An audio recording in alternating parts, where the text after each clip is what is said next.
Today's day three in Stefan Klein's internship in Belfort, France, and doing an artistic showpiece. Today was our first day of sugar work. The first day was just spent with postillage and airbrushing, so that was definitely a lot of fun. I learned how to airbrush in 3D using just simply, you know what it is too? It's the type of airbrush that he has, because it can change from being really thick to really, really thin, and that makes a huge difference when you're trying to do 3D. Um, so our theme is Christmas. So our postillage piece was made. It's the shape of a snowman, and it had like a little sign, if you will, that says "the thing first Noel." And we did like snowflakes. We did a lot of blues and everything. The sugar was a blown penguin.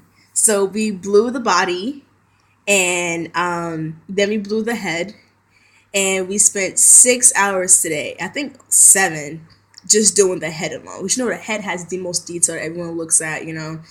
The body looked like it resembled a zucchini or some kind of a squash, and the bottom, like the big, like, I don't know, I can't explain it, but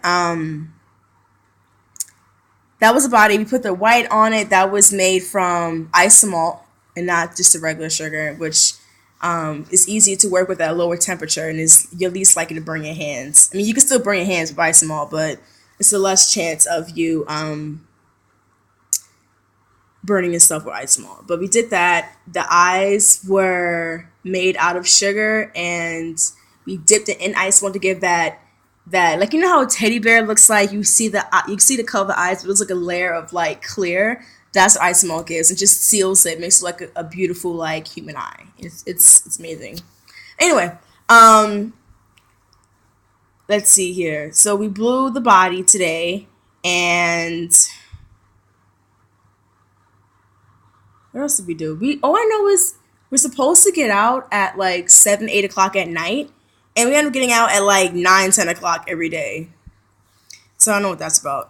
But today was a lot of fun. My friend, he burned his hands really badly to the point that all his fingers had the hugest like blisters I've ever seen, like huge bubbles of the thing, and I felt pretty bad. But thank God I didn't burn myself. I remember working with it in school, and I remember how hot it was. I just remember to be very cautious when working with the sugar. But anyway, his technique is very, very different. Um I never seen anyone like him. Like, his work is so perfect that my brain literally cannot comprehend. Like, his work is like not a single detail is missed. He does the work no one wants to do. It's annoying. It takes forever. Because of that, his work just gets taken to a whole nother level.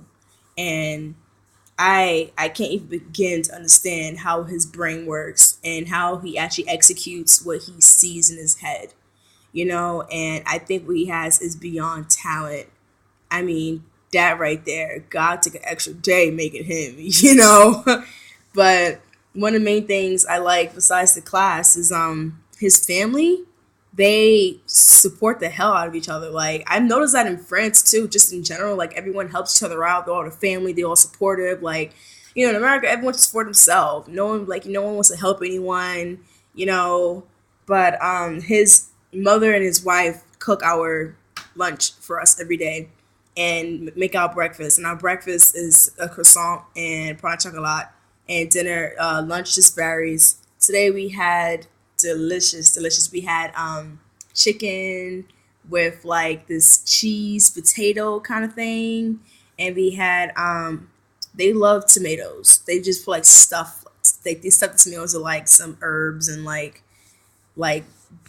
some kind of breading. It was really good, and we each get to pick our own dessert from his shop, because his the class, like, he owns a chocolate shop slash like bakery, and we can pick whatever we want from a certain display for it's included with our lunch. And behind the actual bakery is like his man cave, and that's where we all work. It's like a station. Just it's like the whole building is just like, it's not big, but it's a whole like building, and or house, what you want to call it.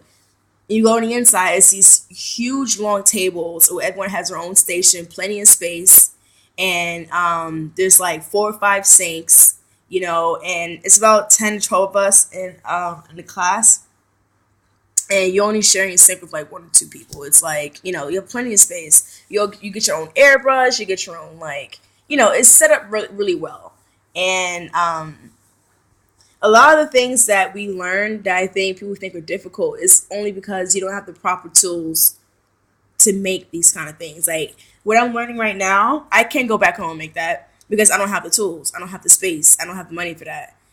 But here he has the proper tools. He's been doing this for over like 30 years of experience. You know what I'm saying?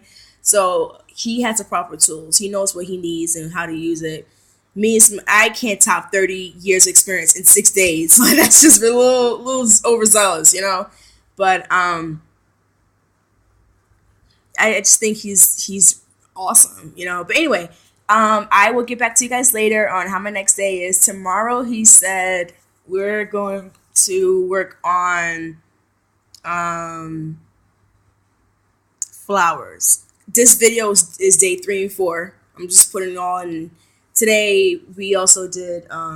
Well, that was day 3. Today we did was the rest of the head with the body and everything was made yesterday. So we did the head today, and we did the feet, and we finished up the pants that he was wearing. We put like ruffles or like little wrinkles, like in pants, and you like with motion you see little wrinkles, stuff like that. We did that, which I found so interesting to do. I was like, that's how you do wrinkles. Like that's awesome. It's not like you get a knife, you like you just to the pants. Now like you actually get a piece and you melt it on and you seal it, and like oh my god, it's amazing. Like it's like magic right before your eyes. We did that. We did the beak of his mouth, did the tongue, did his eyes. We did his, what do you want to call it? His fins, or I guess that's what dolphins. Yeah, fins. We didn't glue them on yet because we had to do more detail on our body work. And you don't put the wings on or the fins on, then like end up breaking them because you're holding it too tight or whatever the case is. My penguin, when I glued the head on, I was looking at him. Now, mind you, I don't know a word he's saying because he's speaking in French. So I'm doing everything based on what I see. Like he's giving them specific instructions on what to do and little things to look out for. I don't know what he's saying because I don't understand French. And there's one girl in class who understands English and French, but that's not her first language. Her first language is German. You know what I'm saying? So like she's doing what she's taught, and like you only taught but so much. So she tries to explain to me what he's saying, but she can't go that much detail because she doesn't know how to translate it in English. So I'm pretty much going off of what I'm seeing, like what I see. If I see him do this, okay, I'm going to go do that. I pretty much have to pretend that I'm deaf, that I'm not listening to a word he's saying because I can't understand what he's saying, and just do based on what I see him do. And I think for what I'm doing so far, I think I'm doing a damn good job for only executing what I see versus what I see and what I hear. In school, teacher, she's talking you through what she's doing. Here, it's like you look and you do. And it's it's so difficult, whatever. But that's one thing I had to like get prepared for. But what happened was I was gluing a head on my penguin, and I remember when I was looking at him do it, I forgot that I was like looking not on his level but the opposite level. So I'm gluing my penguin head on the wrong way.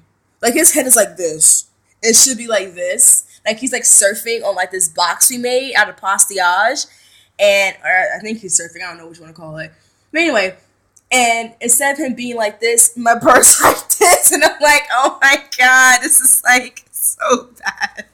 But instead of me like, being upset about it or being mad or crying, I'm like laughing it off. I'm like, you have to learn from these kind of things. I mean, I'm all the way in France and I don't know a lick of this language. You know what I'm saying? I had to laugh this off. There's nothing you can do but laugh this off right now.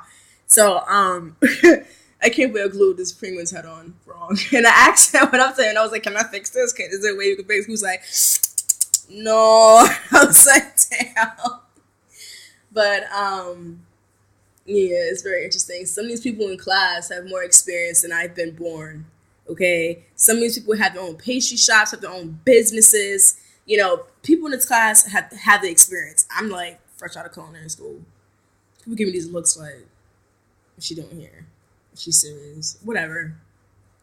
But besides that, Everyone in class seems to be very nice, besides like one or two people who are like, how you're talented, but like you're talented, so you're cocky. What everyone else does is crap compared to you.